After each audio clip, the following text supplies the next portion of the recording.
Kunle has been a regular, and Yemi, they've been regular attendees of the webinar. Kunle from Canada and Yemi here in Nigeria. Yemi is currently taking the history course.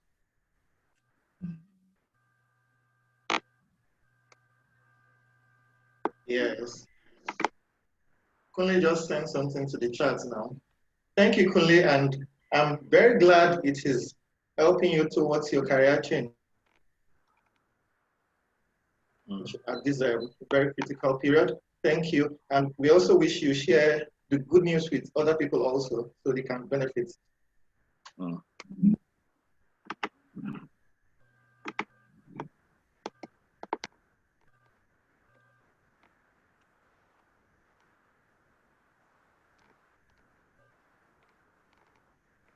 Yeah.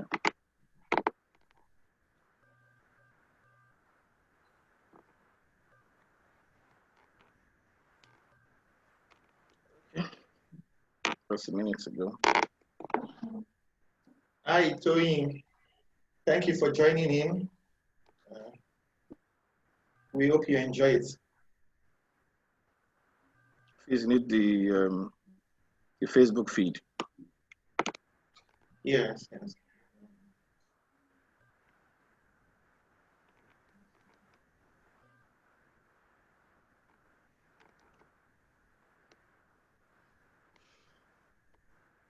Okay. Good afternoon, everybody. My name is Valentine Egbiremon. I'm the Director for Business Development at Comercio Limited. We are excited to be here once again on the weekly cybersecurity awareness platform. This is the 8th week now that this has been going on, and it is going to be going on for a while as we build and create awareness for cybersecurity. We've had several speakers come in, and one lady at the time. Today we are going to be having another lady, and I think we are in for a good time today for exciting times with our guest that we'll be introducing in a short while. She's had several experiences in cybersecurity. I'm always excited when I see a lady in cybersecurity. And today we have a beautiful lady with us today for today's event. And she's none other. Let me just hold on to the name for a while I talk about her. Yes, she's the Global Information Systems Auditor, Board Advocacy Director at ISACA Kenya chapter. ISACA is one of the body of knowledge for cybersecurity, one of the renowned body of knowledge for cybersecurity. She's a board advocacy director. She's an author, one in tech topic leader. She's a keynote speaker on the issue of cybersecurity. She's a director, industry relations founder, and she has a program in Kenya. She's from Kenya, the Experts Corner, rave interviews about cybersecurity experts, and is a program you need to watch out for as well. Today, we have the honor of introducing to you Veronica Rose. She is currently Information Systems Auditor for Metropole Corporation Limited since 2019. She's, like I said earlier, ISACA Kenya chapter, Board Advocacy Director. She's been doing that since 2018. And when she joined the ISACA chapter. We're excited today to bring her to the podium, and she'll be taking us through cyber hygiene, how you need to maintain the health checks. When you are in the field of cybersecurity, there are some protocols that you need to observe to ensure that you are doing the right things, you are in the right space, you have the right mentality and attitude. So she's going to be taking us through cyber hygiene, which is the topic for today. And she's none other than Veronica Rose. Please make welcome Veronica Rose to the podium as she takes the stage to enlighten us on cyber hygiene. So Hafiz, thank you very much. Before she comes on board, I just want to say that there are several initiatives that are ongoing with this cybersecurity awareness program. We have several initiatives. There is expected to be a hackathon in October. October is the cybersecurity month. And we expect that all those who have also been attending from day one, from the first week till the end, there's a prize that is actually there, awaits them. Please, there are other initiatives which we will discuss at the end of the session. Please make welcome Veronica Rose. Thank you very much.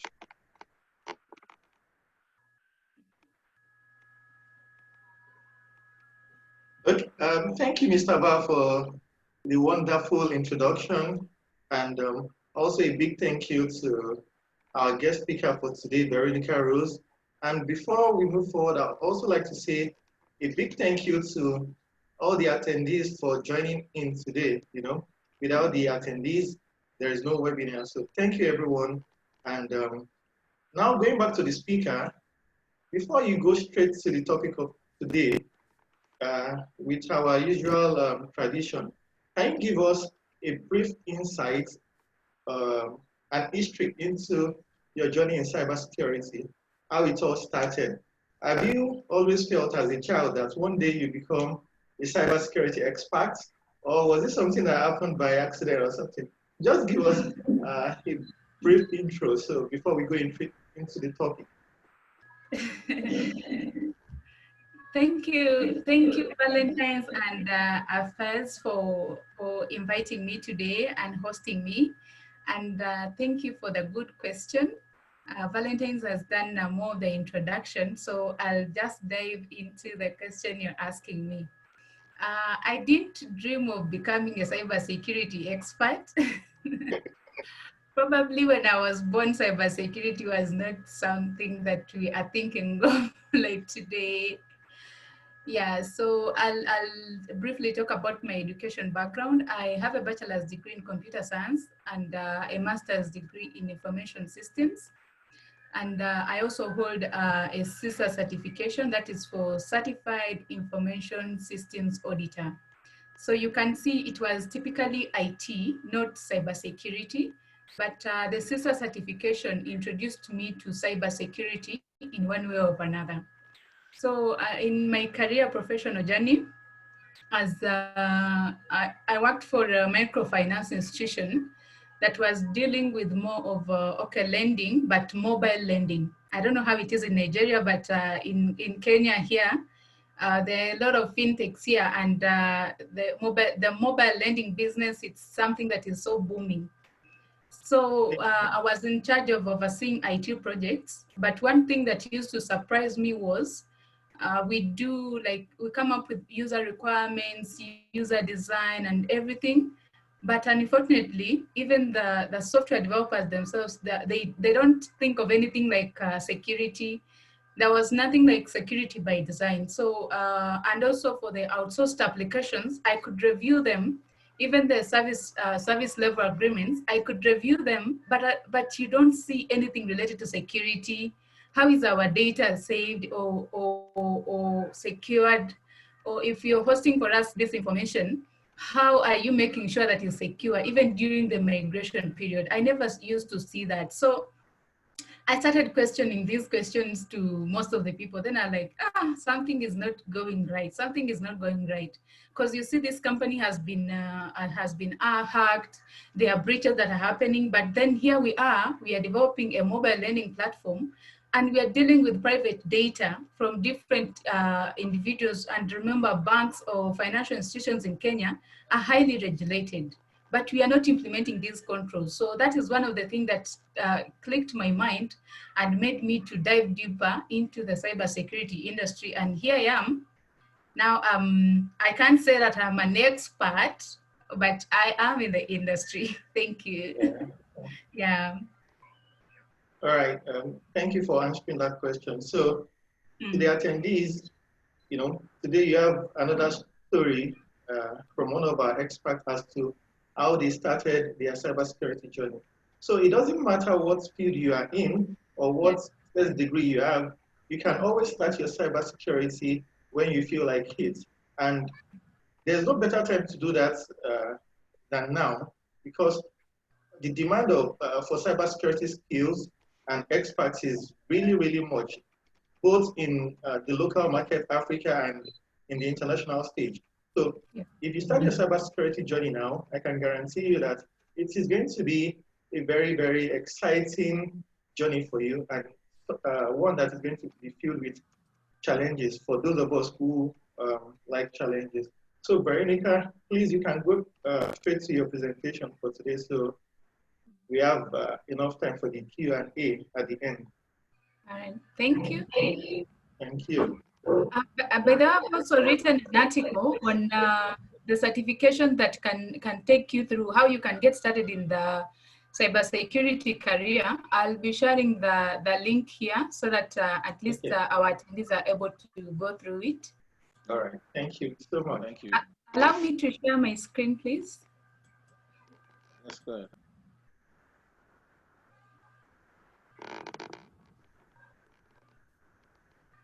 You can do that? Yes. I'm not able yet. As a panelist, you should be able to. Let me just check that again.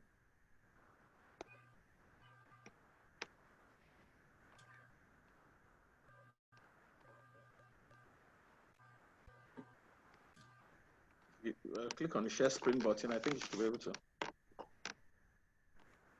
Not yet. It's disabled for me. That's fine. Or you can make me co-host, probably. Yes, I'll do that now.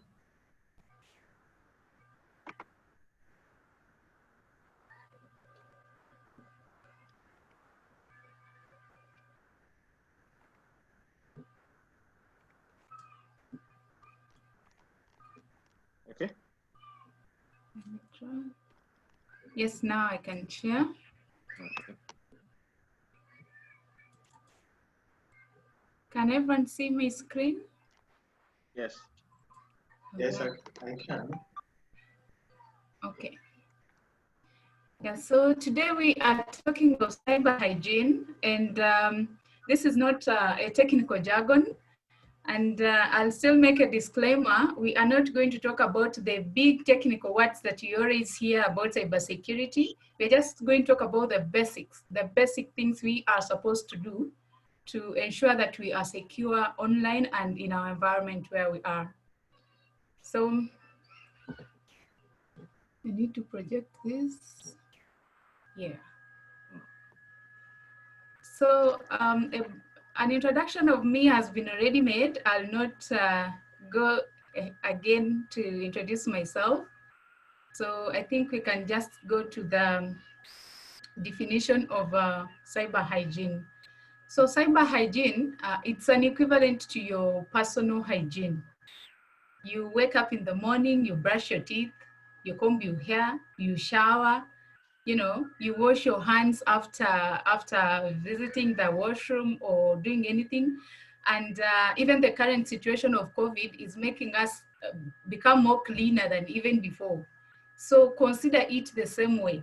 It is a set of practices and processes that users of computers and other devices take to maintain system health and improve online security. These practices are often part of a routine to ensure safety of identity and other details that could be stolen or corrupted. So when you think of cyber hygiene, think of the normal personal hygiene practices you do. If we relate the two together, that's when we will best understand. It's an equivalent of like washing hands and everything that we do that is most basic about our security. So this session is going to be a bit more interactive, and it will include more of questions and answers because we are learning from each other. So cyber hygiene can solve 90% of cyber attacks. And cyber hygiene is one of the most basic, compelling, proactive, and effective way to fight cybercrime. So all we need to do is to start with the basics. We need to use good practices, and we also have to refer to the current situation. As we go ahead with the presentation, you'll understand why I categorize these into three: the basics, good practice, and referring to the current situation. So, like I said, we are going to have quite a number of questions than even discussions. So I would like to hear from our viewers. How many devices do you have in your house right now? I'm monitoring your chat, so I'd love to see what you're telling me. How many devices do we have in the house right now? Let's do a physical count. Okay, is that question open to Yes, me too? everyone. Yes. Anyone, I just need like 2 people to tell us how many devices they have in the house right now. I'm seeing 40, I'm seeing 20, I'm seeing 5, I'm seeing 11, Uh-huh. I'm seeing more than 10. Some say Wow. 6, some 5. Wow. Wow. One says Wow. 40. I'm seeing Yeah. 40. Wow. So you can imagine, if you Mm. don't know what you are protecting or what you have, there's no way how you'll protect it. So still on the same, I still have a question. When was the last time you updated all those devices?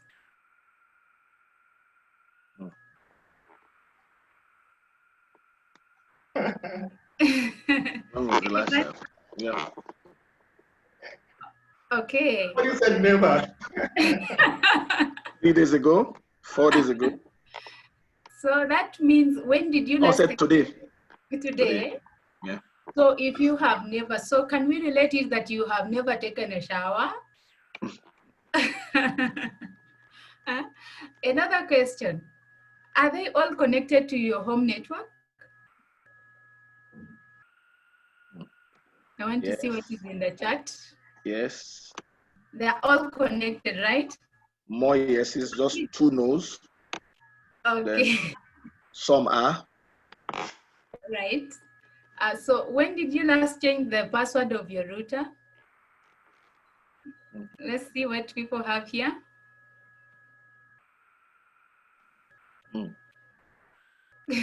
Never. 1 month ago, recently. Wow. Last Okay. 6 months. 6 Wow. months ago. Every 45 days. Okay. Mm. Oh, that's awesome. I don't Then, usually change. oh, okay. 4 years ago. All right. So amongst these devices, I'll point out a camera or a nanny cam that people install in their homes. They are good, they help us monitor our homes or even our offices. But when did you last change the password of that camera? Or have you ever even set a password for that camera? Because we have, there's an incident that happened recently. There was a family that was harassed. Hackers hacked into the camera and they started speaking to the owners of the house, harassing them. And just imagine, if this person is able to talk to you via your nanny cam, come to think of it, when did they ever get access? Is it today or before or a month before? You know, you don't know how many days or for how long have they been monitoring you or watching you. Just imagine that. Because right now, I can try to search for cameras that have no passwords per region, and I can find so many of them. So let's be wary. Yeah, so I also want us to remember that these devices know a lot about us. Just your camera, just your phone knows your location. It has access to your text message. It has access to your recent sites and everything. So knowing the information this device contains is one of the first steps for us to maintain cyber hygiene. And also understanding what you have, the number of devices you have in your house. It is also the second step. So it is always good and it is always ideal to first of all do an inventory of all the devices you have in the house. Know which one are connected to your network, which one are not connected. How often do you update them? That is how we can maintain cyber hygiene. Let's continue. I said we will have so many questions. How many of us have automated updates on our devices?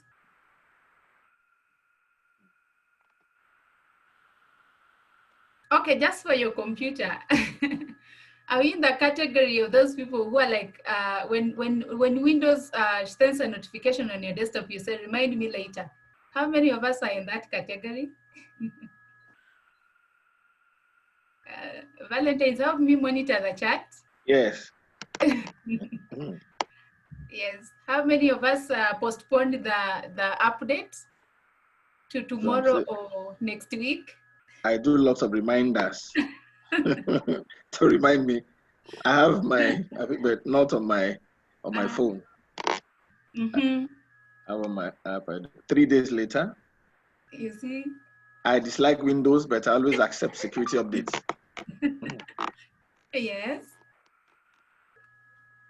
All right. So avoiding, anytime you avoid or you delay for updates to run on your machine, hackers are using these vulnerabilities to compromise your device. So to maintain good cyber hygiene, turn on these updates. Let them run automatically. Let them force you to even stop what you're doing so that you let the machine update or your phone update before postponing or anything. Keep your operating system updated, and also don't install software unless you know exactly whether it is authentic or not. So make sure you regularly update your phone, your device, so that at least you're safe from that. So we have another question here coming. How many of us like free things? Myself, I do. How many of us? Yeah, me. Almost everybody does.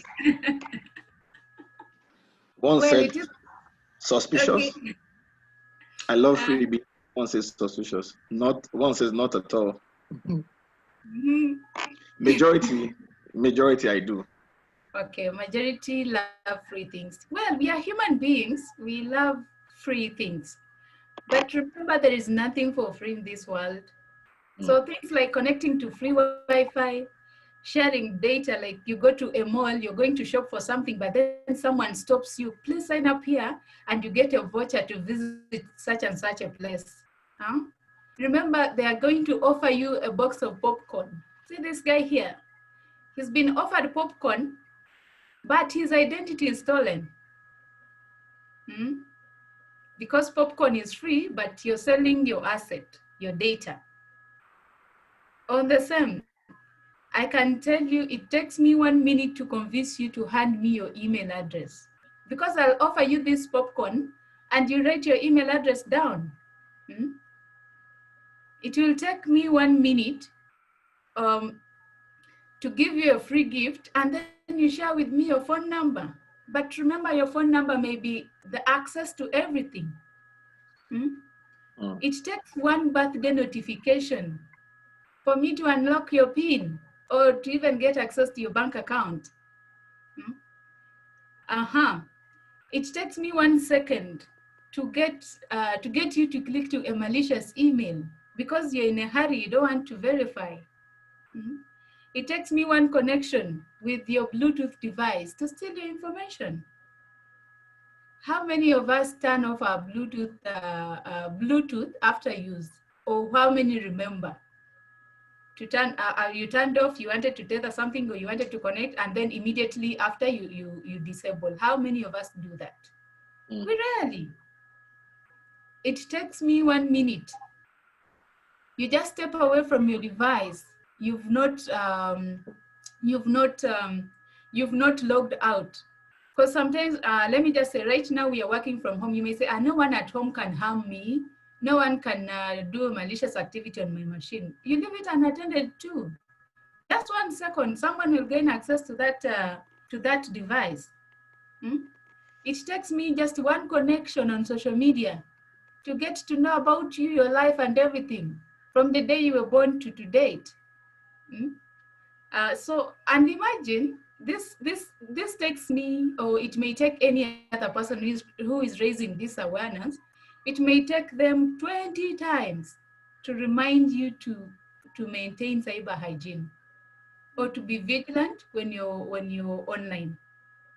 So be wary of public Wi-Fi. However much someone will offer you a table to sit, coffee or something, just be wary on connecting to public Wi-Fi. Yes, it is free, but it's not free. And also remember, they are also accessing your sensitive data through that. And also when you connect to public Wi-Fi, avoid logging into sensitive accounts or your bank accounts or doing transactions related to your private information as a way to maintain hygiene. Like I said, we still have questions. So how many apps do you have on your phone? Let's do a physical count quickly. How many applications do we have on our phones? Up to 20. 20? 15, 20. I think I have more than 30. Another one? About 40 or something. Wow. Another one? Okay. Now, one thing I need to remind you is that just because you have these applications and just because you have them and you're not using them, that does not mean they are not collecting your information. They run from the background and they are collecting information every day. Remember, when you're signing up, they ask you access to the phone book, access to location, access to messages. Remember that when you're signing up? All of that is being collected on a daily basis. So to maintain good hygiene, uninstall all the applications that you don't use or you don't need to use, because they are collecting your data on a daily basis. Disable vulnerable applications. The applications you just know, this one, I don't need it. Uninstall it. Like I said, also turn off your Bluetooth if not in use. Turn off your location if it's not in use.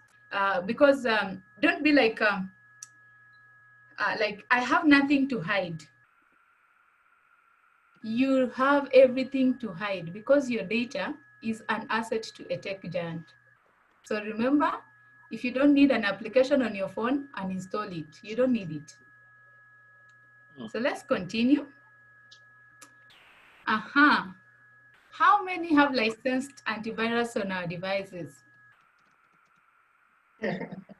And how many are holding a red card now? Yes. How many? On all devices, the antivirus is licensed and up to date. How many of us?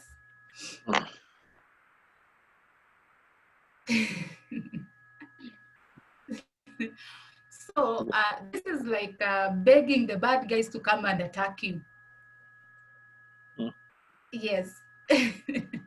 So if you're not using licensed antivirus, you're begging them to come to your house or to your device or to anything, you know? So, and also there is a mistake that we always make. We always install 2 antiviruses. However much they are licensed, we install 2. But remember, let me just give a scenario. You're at work, you have your colleague. Your boss comes and says, you two, I want you to do this kind of work or work on a certain project. And on the same project, you are given similar roles, same time to perform, and you are going to present one report. From your end, you'll say, my colleague will work on it. Your colleague will say, she will work on it. At the end of the day, will there be any work done? No. No. So that means having 2 antiviruses on the same machine to do the same job, it's like you're having none. So have one and ensure it is licensed, and ensure it is also genuine as well. So let's continue. This always excites me. They always say IT guys don't want to read, but it's not only IT guys. It is almost to everyone, because at some point you have to use a website. But how many of us read cookie policies on websites before browsing? I'm waiting for answers.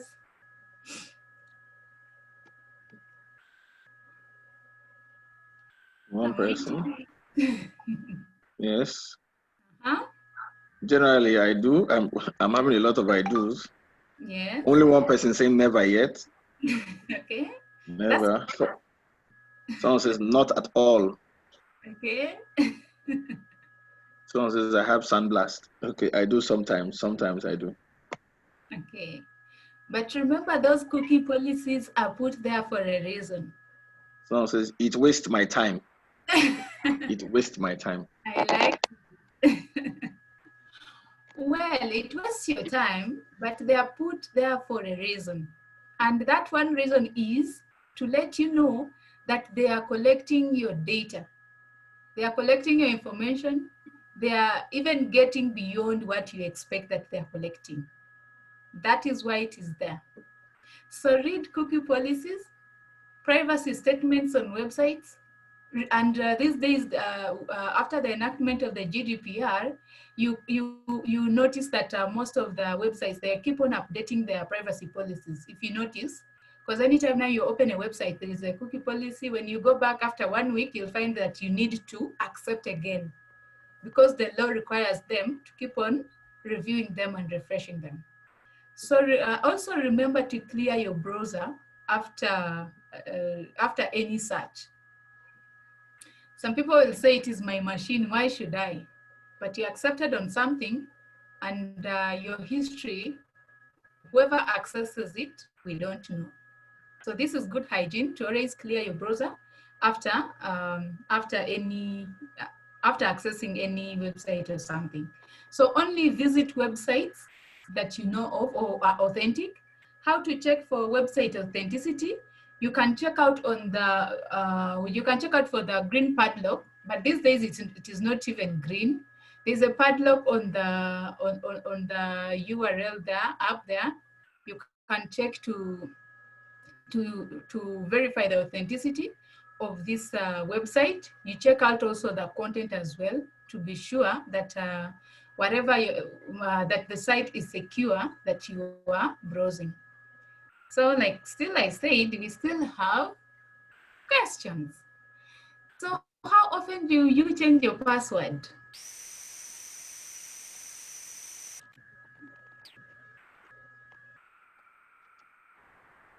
Let's see in the comments. Someone says,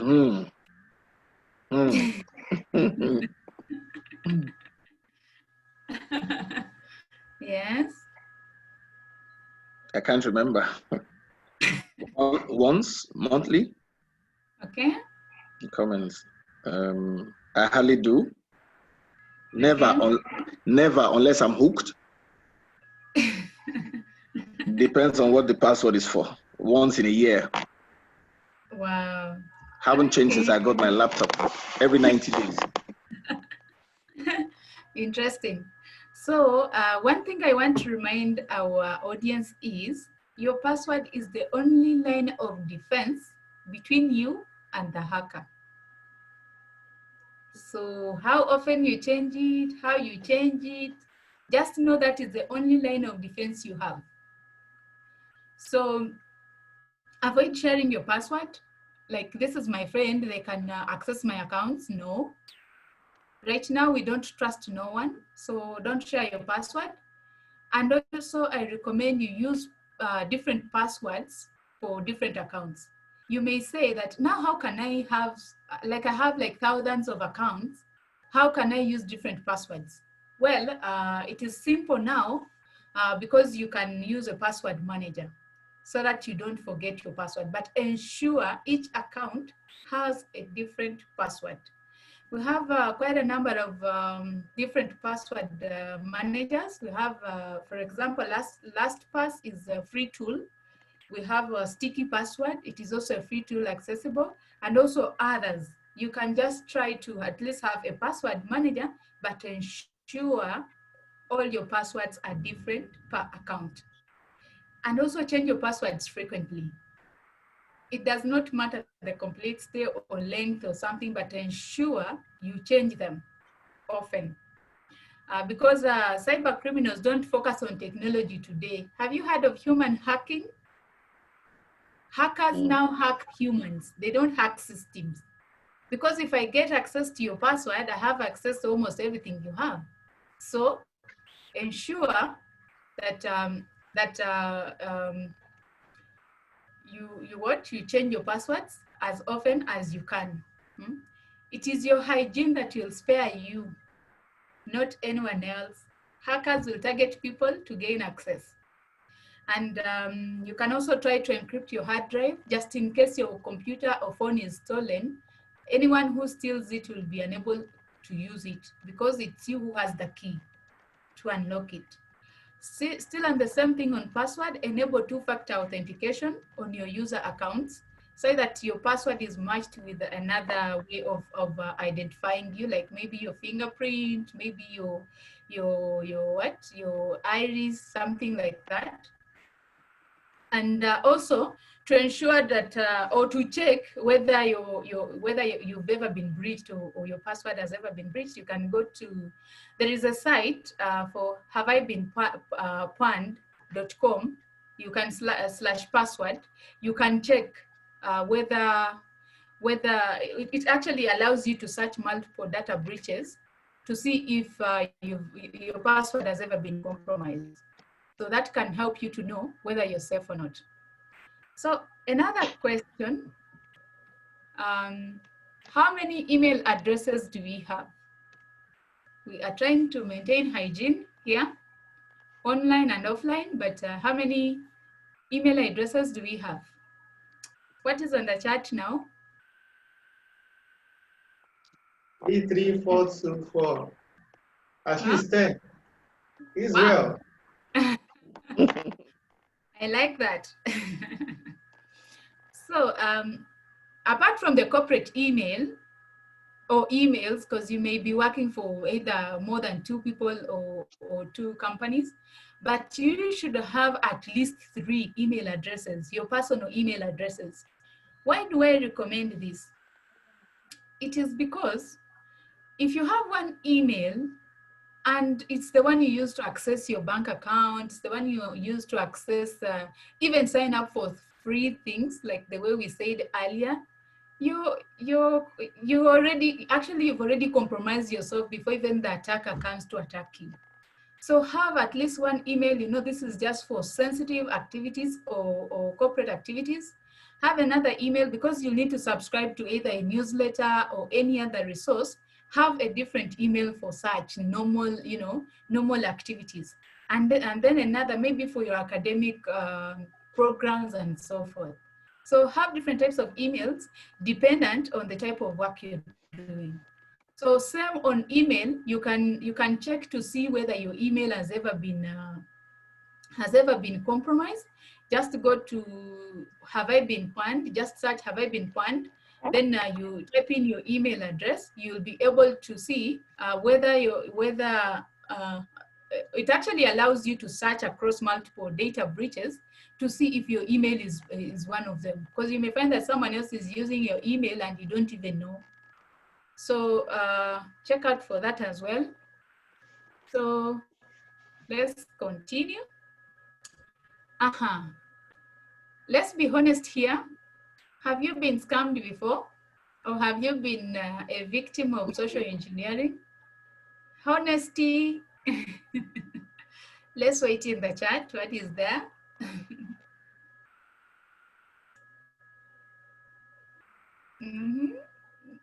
What are members saying? No.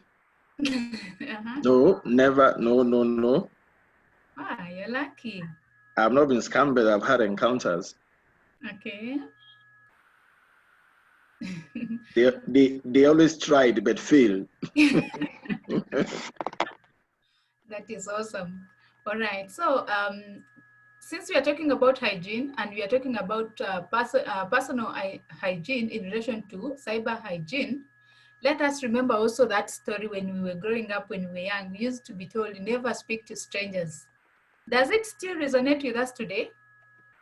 I think it should. Yes. I think it should. I think it should.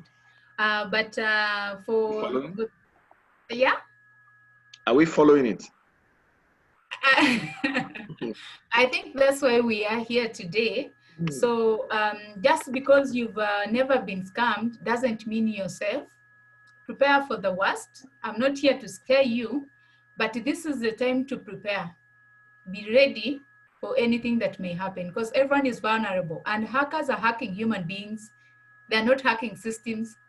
So start thinking like hackers themselves. And if you've ever been scammed and you've been a victim, speak out. It is very important. Why? Because you're going to help someone else who may have fallen into the same trick. You're going to help out even other people who are designing maybe patches or something to ensure that the vulnerability that was exploited earlier is patched. You're helping out someone else. Because you can always remember that no bank will ever call you and they're asking you for your account details and in a hurry. Actually, watch out for phone calls that come to you and there's a matter of urgency. Please give us your PIN. We need to reset this, Just tell them, hold on, let me call you back or let me call you via your customer service number and see. Because if it was a scammer, they'll not call again. They'll just know, no. This one is very much aware of this scam. So social engineering is more of human hacking. And by the way, I recently had an interview with the MD for Comercio, and she was sharing with us knowledge on what to do when you hacked. So if you get time, look for that video. It is on Experts Corner hosted by Veronica Rose. And you see Madame Ade was trying to explain what you can do when you're hacked. Yes. So let's continue. So social media etiquette, I'll not talk so much about it, but I just want to say that avoid sharing personal information online. The internet will never forget, and it never forgets. Some people build their careers on social media. They build their brands on social media, and others have lost their reputation, their jobs, and their career on social media. So be mindful of what you share. I've also written an article on the mistakes to avoid when you're using social media. I'll be sharing the link to that article on the same so that we avoid falling into this trap. One of the things that is coming up mostly is that most recruiters are going through your social media accounts to even see whether you're a good candidate to be hired. However much you have the skills, but they also need to know your activities online. How are they? For them to trust you with their systems. So be mindful of what you post on social media. Don't share your personal information. Don't be too generous with sharing your information. Just be mean with it because you may say that I'm not famous. Who will be so much interested in my data? Okay, you are not famous, but hackers see that information as valuable. So share online what you're only comfortable sharing offline. So, and this other question. Who can tell us the Cybersecurity Awareness Month in a calendar year? Kindly check in the chat. Sandra, yes, it's October. We mentioned it at the beginning, so listen. Okay, you're right. But ideally, Okay, this one I just brought it up as something, but I just wanted us to know there is a Cybersecurity Awareness Month, but ideally it should be an everyday activity. The way you shower every day, cyber hygiene should be on top of your mind. I need to clear my browser. I need to change my password. All those things, schedule them the same way you think of cleaning yourself as well. So we can continue. Yeah, now the questions are over. Thank you for being a wonderful audience. So I wanted to say something on still on cyber hygiene, that it's a continuous process. It is not a do once and forget. No, you don't say that, no, now you see I've run updates for my computer, I'm done. No, it is a continuous process. So we started by counting what we have, right? We also counted the applications we have on our phones. We counted the devices that we have. And then I also asked about the password for your router. Have you ever changed it? For your camera, have you ever changed it? Even for the Zoom application that we use, have you ever done the reset of settings that are on the back end? Have you ever tried to change admin settings? So that is where configuration comes in. Because when you configure any application or your system, you have control over it. You know what happens and you're ready. So from there, it prompts you to patch, like updating, patching to ensure that it is up to date and is not vulnerable. Then the last step is repeating what you did, meaning it is a continuous process. So let's go to the lessons learned from the current situation. I hope you remember the first slide that had basics, good practice, and also learning from the current situation. So this current situation, I mean the pandemic situation. So cyber hygiene should be looked at as a global health issue. It affects us globally.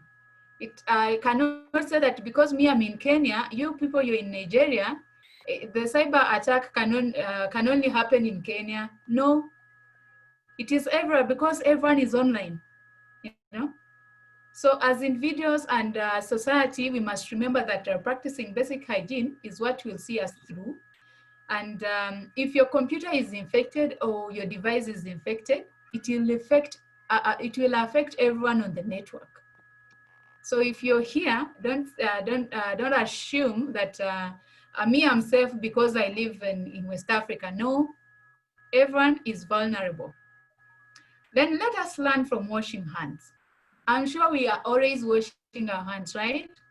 No one wants to contact the virus, right?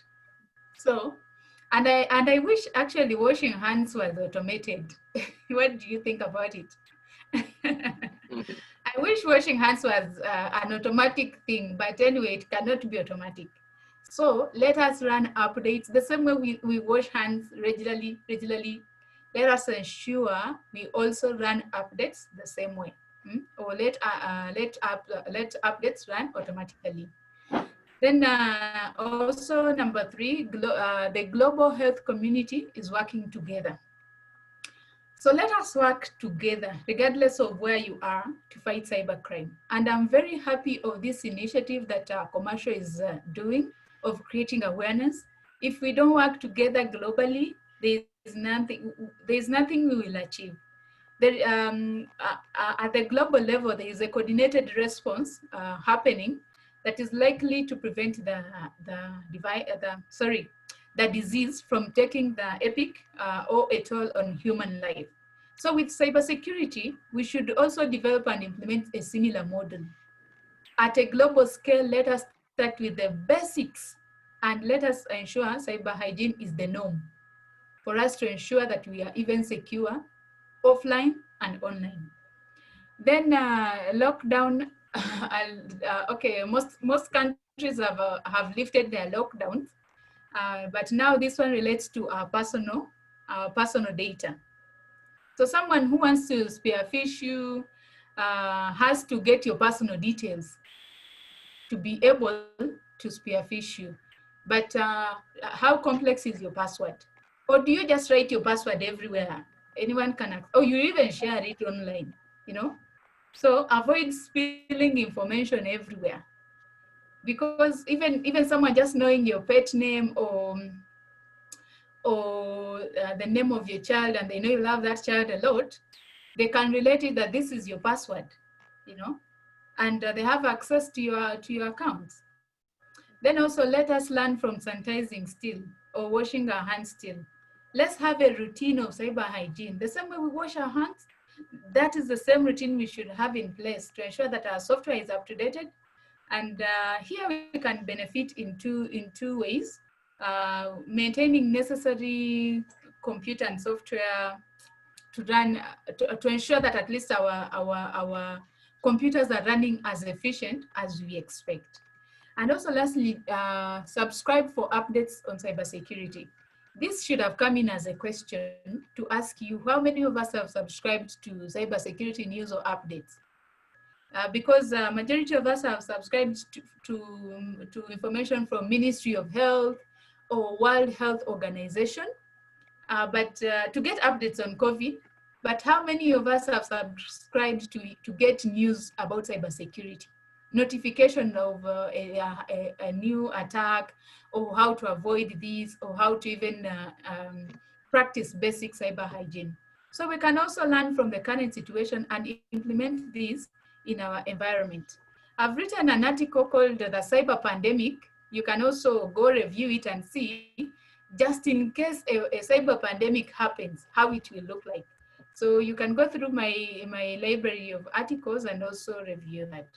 So now we want to recap on what we've been discussing in this, I'm out of time, but this is the last slide, so we are still good.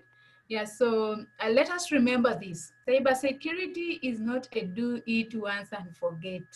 It is a continuous process. So to recap on what we have discussed earlier, routines like this spot many issues and early enough, by the way, and prevent serious breaches from happening. So always use safe surfing rules. If in doubt, don't go there. If you don't trust the site, don't go there. If you don't trust the app, don't install it. Turn off your router when not in use. But right now, I don't know how this is effective, because majority would want to sleep while, you browse until your eyes have to shut down before the device shuts down. So on this one, but if you know your router is not in use, turn it off. Encrypt sensitive files resting on your computer. Install anti-tracking software. Turn off location when not in use. Then daily, update your antivirus every 3 days at a minimum. And make sure you have a paid for or a licensed antivirus software. Be diligent with your email. Avoid just clicking on any link because I've received an email, there's an attachment, let me just click on it. No, it's not worth it. Find out whether even the URL is authentic itself. And also beware of connecting on free Wi-Fi or free things. Beware of free things. They are expensive indeed. Then on a weekly basis, perform a complete antivirus scan. Don't ignore updates at all. Run a registry cleaner in Windows and run antivirus spyware. Also back up your files, because if the attacker is successful and they exploit or the vulnerability, at least have your data. Don't lose everything. So back up your files. And also on a monthly basis, perform a vulnerability scan and fix any issues found. For machines, you can use an application like Nessus, at least to run a scan to check for vulnerabilities from your applications. Then keep your Windows up to date, or any other software that you have up to date. Let updates run automatically. So you've been a very wonderful audience, and I'll share this slide. It has this page has links to my articles that I've written before, tools used for ethical hacking, how to get started in a cybersecurity career, how social engineering. On this one, I was a victim of social engineering, and it's also one of the things that made me dive deeper into cybersecurity. So I had to write an article. So if you become a victim, also speak out, help others learn from you. So the reason as why I wrote this article is because I was a victim. So that's the end of my presentation, and thank you so much for listening to me. Back to you, Valentine. Thank you very much. We are very appreciative. Personally, I'm sure I can speak for myself and some of us to go through this checklist one after the other to see where we have erred, where we need to make adjustments, and what we need to do, because sometimes you take things for granted. You have something on your phone and it gives you different applications from A to Z. In fact, it even helps you to arrange it on your phone. And if you count those things, you check that there are almost 100 applications that are there, and you only use maybe like 5 or 6 or 10 maximum. You know, so there's a lot of insight from this, and a lot of the questions that people have asked are there. But we'll just leave the window open for people to still ask their questions, so that Fizz can take that up and we can conclude the process. Thank you. It was very insightful and highly, highly interactive. Thank you very much. You're welcome. Thank you very much, Veronica, for the session. You know, I'm sure everyone that joined in today must have learned something new, courtesy of yourself. So, guys, please, you can start putting in questions now. So we take the next few minutes to get them answered. And for the mobile security, we can all try to download the Sophos mobile security. It is free and it is very good. So actually, you've gotten something for joining today's webinar. Sophos mobile security is very good and it is also free. And regarding our articles, Veronica, can you share the articles now? Maybe in the chat. All right, I'll be sharing in the chat here. Okay, thank you. So somebody is already asking if they can get the slide for the presentation. Yes, I'll share the slide later with you. All right. Yeah, So, I'm going to share the slide with you so that you can share with the rest of the attendees. No problem. So.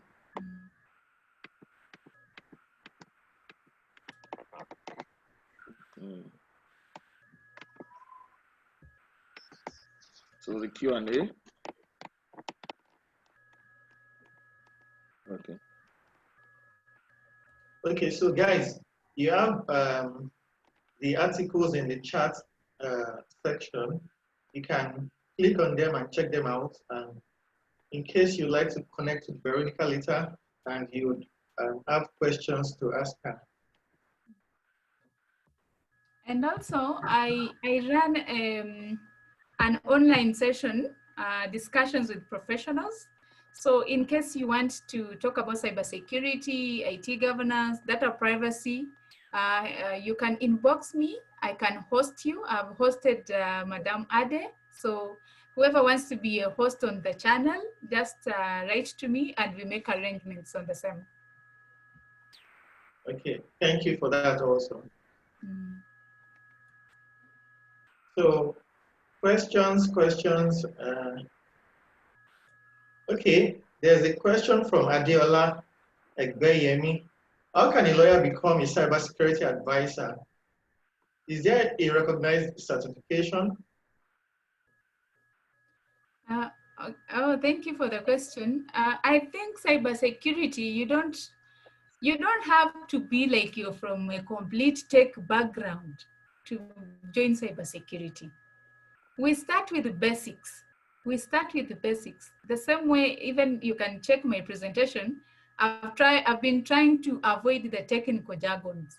So it depends on the area you are really passionate of. Because you being a lawyer is an added advantage if you join cybersecurity into policy making, you know, so that you ensure if developers are developing maybe an application, security by design is emphasized. You review service level agreements of vendors. You review vendor risk management policies, all that, even the policy statements that are on the websites. You can review them and you give your opinion, or you can even develop them. So being a lawyer and joining this industry, it is an added advantage. Okay, from Veronica, where do we subscribe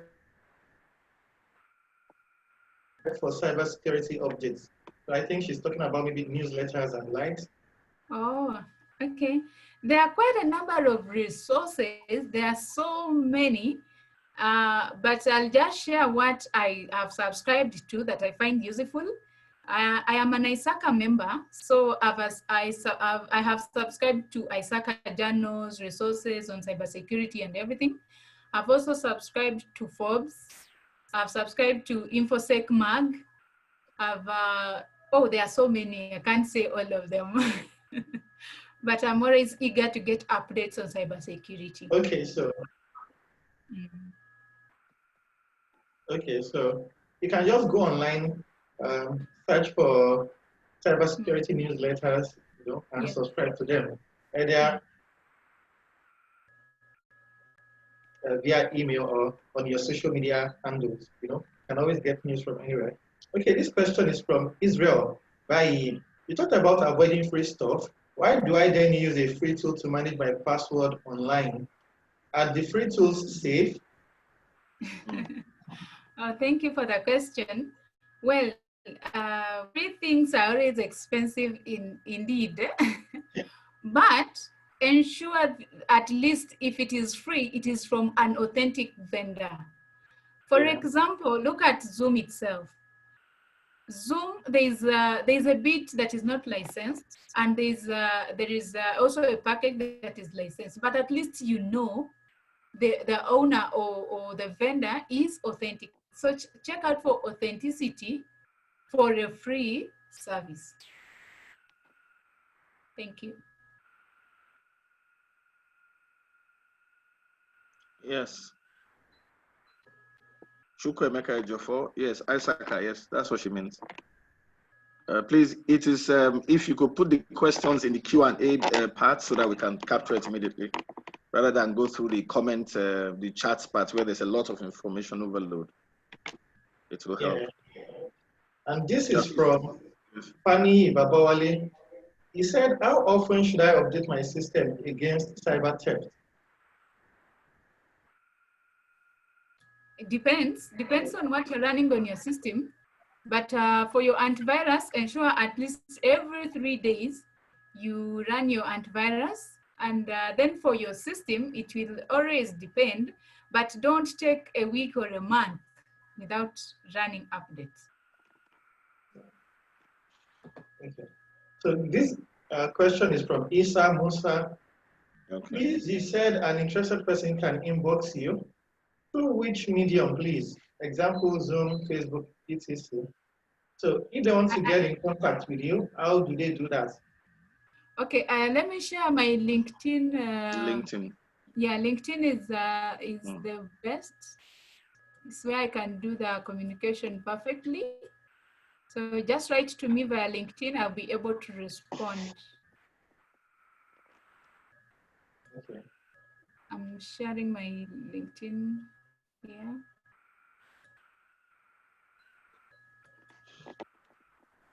Thank you. There are a lot of questions on the question and the Q&A box now. Just a minute. Okay. This next question is from Sandra. That's my LinkedIn. Okay. Okay. So please connect with her if you have questions to ask her. The next question is from Sandra. How do we deal with websites that only put accept cookies as an option, as I don't want to accept?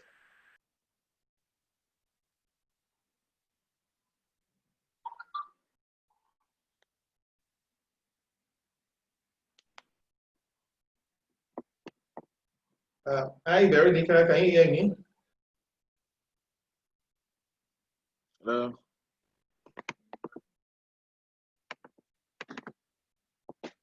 Mr. Val, can you hear me? Yeah, I can hear you very well. Screen is blank now. I'm sure she's maybe the connectivity. She's trying to connect. Yes, maybe she is having challenges with her internet. Okay, so Sandra, if you have a website that is only giving you an option to accept cookies, then that website already looks suspicious. They should give you an option to either accept or reject. So if the website is not giving you any other option apart from accepting cookies, please be sure you are on the right website. And if what you want to do on that website is not compulsory, please leave the website and go somewhere else. So the next question is from Israel Bayi. Is it also safe to turn off applications in background rather than uninstall the dormant apps? So Israel, I think it is better for you to uninstall apps you are not using. Apps being dormant on your phone or on your computer does not mean they can't get compromised. So except you want to go back to those apps at intervals to change your passwords and to run updates, it is better for you to do away with applications you are not using on your phone or on your laptop. I think that answers your question. And I think the last one is from Esther. Cybersecurity is a bit broad. How can you know what area of cybersecurity to specialize in? Okay, I think this is a very, very good question. And this is going to take me to what I said earlier at the start regarding Comercio Limited having an announcement. We have decided because of, due to popular demand, to run our own cybersecurity mentorship program. A lot of people in the past have asked about mentorship and how they need somebody to hold their hands and point them to the right direction as regards cybersecurity. So I am pleased to announce to everybody on this webinar now that if you want to be mentored in cybersecurity or you are looking to participate in the Comercio Limited Cybersecurity Mentorship Program, please reach out via email. I'm going to be posting email addresses in the chat that you can reach out on with what your intentions are, where you currently are in your cybersecurity journey, your options and the career fields you are looking at. So I think that is a good development for everybody, and it shows our commitment to doing more than just the awareness. Before, we already said we are going to have an hackathon, and then we have this. So now all the attendees have, all the attendees now have so many things to benefit from attending the cybersecurity awareness webinar. At the end of it, we have the hackathon. But currently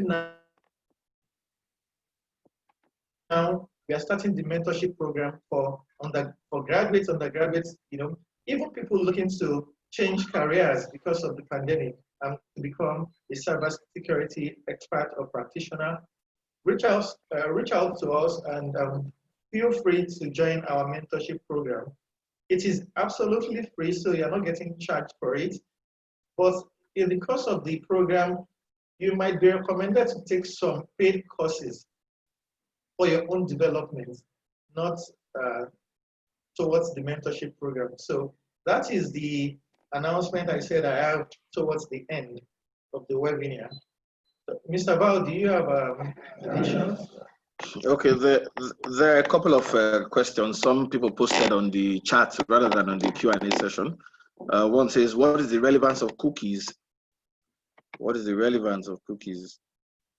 Cookies is very vital to, it helps the owner of the platform, the website or the application to gather information about who is using that platform. For example, your location, your name, and the likes.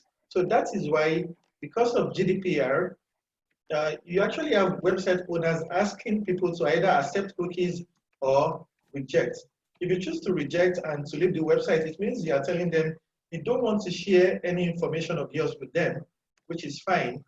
But once you click accept cookies, it means you've agreed to share either your location, your name, or any other relevant information with the owner of that application, or the owner of the website, or the owner of the software. Okay.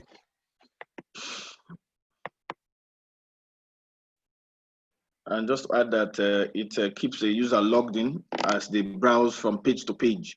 So that information keeps you logged in, and the browsing history becomes a part of the database for the website, and they can use to improve on customer experience. Subsequently, they know what your preferences are, and they are able to send things your way. That's why you see that you receive some information unsolicited, but it's relevant to some information that you have filled in the past.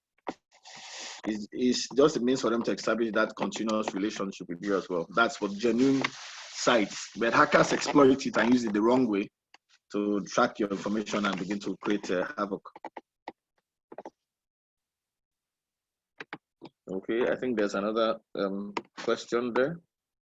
Hello? Okay, there's another one there. It says, okay, okay. Very, very interesting question. It says, I'm really interested to join this journey. Is it possible for a 39-year-old currently in data science field thinking of switching to cybersecurity? Of course, anything is possible. Once you make up your mind in terms of what you want to achieve, and this program is actually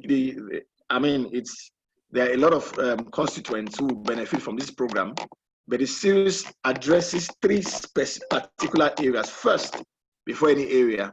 The first area is the young IT professionals, and this next area are the students, maybe those who just finished from school, NYSC, graduates. This will help them to be able to build skills that makes them attractive for employers, potential employers to employ them. Cybersecurity will, you may have read some other courses in school, and you suddenly discover that, yes, I've gone to university, but this course I've read is not relevant in the current times. This course cannot give me that leverage that I need to be able to support my future aspirations. So what happens is cybersecurity is global in reach, global in the sense that, and as young people, I know a lot of young people want to travel. And one of the most important things and why we're excited about this program is such that it doesn't make you a local champion. It makes you more of an international, employable person, individual, such that from any part of the world, once you go to the mentorship program and all of that, you are employable anywhere in any part of the world. So that's the exciting thing about it. And the third segment is a segment of people which you represent, people who are making a transition from another area, another field, into the field of cybersecurity. So those are the catchment for us first before any other experts or anybody to benefit. So those are the three. So you fall into that category. So Hafiz has just shared. So we're going to be willing to mentor you and to take you through the process of what needs to be done and to get your certifications and to begin to run in the field of cybersecurity. Okay. Mohammed, to add to that, to Mohammed, it is never too late to start any journey. Once you have the interest and you have the mindset to excel in that field, it is never too late. And currently, cybersecurity is a very exciting field, and it is a field you are going to find rewarding. So please make that switch and start now. Okay. So if you are interested, there's a course that we're running now. Is the Holistic Information Security Practitioner Institute, and it is there's a promo currently going on. The cost originally cost $349, but it is now $49. Since the COVID-19 pandemic, that is one of the ways to give back. One of the ways to give back through this program and through the pandemic, so that people can be supported as they make a transition to cybersecurity. That's that 49 from 349 to 49 for those of us here in Nigeria through the Comercio platform. We are the representative here in Nigeria and Africa, and you now have The examinations, which was $499, is $150. That once you nominate 2 people to take the course. So we've already started. We are on the second batch. So if you're interested, reach us on any of those platforms that are stated. We have other cybersecurity courses, the EC Council courses, the ethical hacking courses in EC Council. We have the CISA certified in systems audit. We have the CISM certified in information security manager. We have the CISSP, we have the CRISC, the CGIT. So all of those courses, depending on the path. But what AFIS has just said to us is that there's some level of information we require from you that helps us to be able to position you on the right path. So please reach us on any of those emails AFIS has posted, and we'll definitely be interested in talking to you to move you from where you currently are to the next level. Okay, thank you so much, Mr. Val. And apologies to all the attendees because our guest speaker could not finish up with us. I'm sure she's going to try to get back in touch with us later. And she has also shared our LinkedIn profile for anybody willing to connect with her and willing to ask her questions. You can reach out to her on LinkedIn and have a chat with her. Before we round up for today, I would like to say a big thank you to the guest speaker, Veronica Rose, to all the attendees, to the person that, tuned in all the way from Canada, to everybody that has been joining us from the start, and also to the organizers of this amazing webinar, to Comercio Limited, for putting the webinar together. Don't forget, Comercio Limited is an IT solutions provider, and we deal in hardware, software, cybersecurity, and cloud. So I'm sure that any IT need you have, feel free to reach out to us, and I'm sure we are going to be able to deliver quality service to you and at very affordable rates. So thank you. Okay, sorry. There's just a bit of information here from I think there's someone who's asking a very, very vital question. It says, starting out new in cybersecurity. I'm going back, sorry, I'm taking us back because this is someone obviously who is new to the field. Starting out new in cybersecurity, what will you consider the most relevant aspect to start with? The most relevant aspect to start with. Okay, you want me to take that? Yes, we'll take it. For me, I look at the area of passion. What is it you want to achieve? Cybersecurity is a very broad field. Except you've had encounters in terms of maybe some people, their reason for delving into the field, they've been compromised and they suffered as a result from it, and they want to make sure that they build up a strong advocacy team to advise other people not to fall into that same challenge or that same problem or situation. Except you've come from that background, sometimes passion can take you far, but you also need to know where to navigate or how to navigate to that point where you want to get to. So you could have passion. You also need knowledge to know the areas of cybersecurity that you want to play in. And you can only do that once you come into the mentorship program, and we're able to set out a class for that, where we take you through the process of what needs to be done. And once you know the various aspects of cybersecurity on a broader scale, align it with what you want to do, which of the areas you want to play in, what appeals to you more, then you can now begin to have an informed position to say, I want to play in this space, because it's a very broad field. Like somebody said, the cybersecurity is a bit broad. How can you know what area of cybersecurity to specialize in? You need to be part of that mentorship program. You need to be taken through that process. Once you understand the various elements, domains, all the domains of cybersecurity, then you can now say, I would rather play in this space.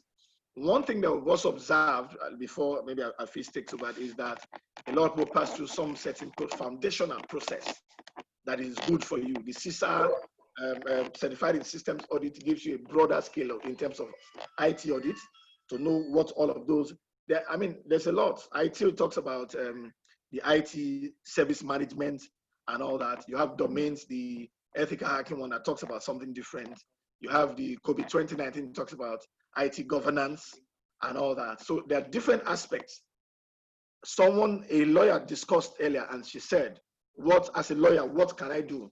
As a lawyer, what you may be tailored to do from that advocacy perspective based on your field, you can look at privacy, that may appeal to you as a lawyer and all that because of course, litigation issues around that area. So in a nutshell, you have to come in, you have to be part of that mentorship program. I would advise as much as possible so that we can create a forum. Once we have the numbers, we can create a forum to answer a lot of the questions that you'll be having to now put you in the right frame. Thank you, Hafiz. Yes, thank you so much for that, Mr. Val. Also, to add to what he has said, I want us to always remember that cybersecurity is skill-based. So to start, it is always good to learn all the fundamentals, the foundational part of cybersecurity, the network security, understanding network, how network works, IP, subnetting, and the likes. So it is always good for you to start with the courses that are skill-based. This is going to give you good ground to stand on when you start taking the more advanced courses, and it's also going to help you understand them better. So, and for the beginner courses, some are free, some are as cheap as $10. So for you looking to start in cybersecurity now, you can decide to not spend anything in your first 3 months. You go on the internet, you search for cybersecurity courses that are free. I'm sure you'd find a lot to start with, and also you'd find those that are cheap, $10, $15, to also add to them. It is about acquiring those skills, because it is good to have the certifications, but when you don't have the skills to back them up, then the certification is nothing. So start with acquiring the skills: network security, access control, privacy, and the likes. So once you start with those, it is going to be easy for you to build on them and take the more advanced and more professional courses. Thank you. Okay, I think we can close.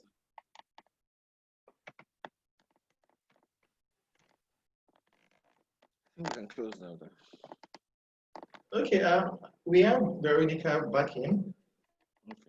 Okay. Maybe you should just give a vote of thanks or something, then we close. All the questions have been answered.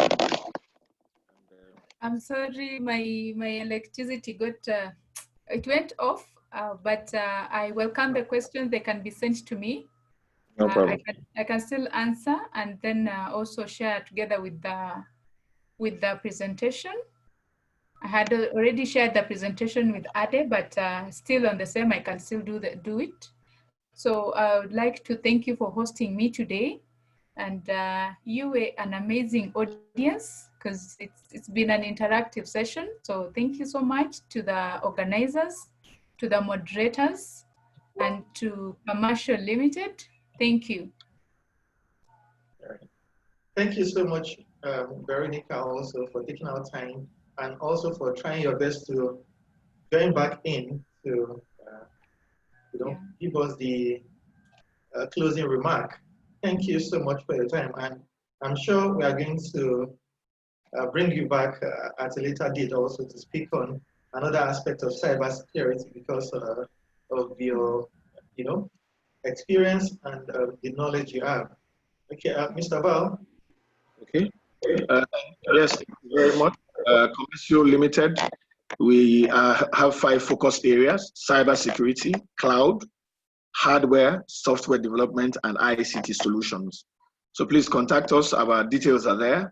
And for the mentorship for cybersecurity, we are very particular about that. Contact us, and we'll be delighted to continue to start the cybersecurity journey with you. Thank you very much. God bless you. All right. Thank you so much, everyone, for joining. thank you to all the attendees for taking our time to listen to our guest speaker. And I hope you've learned some things today.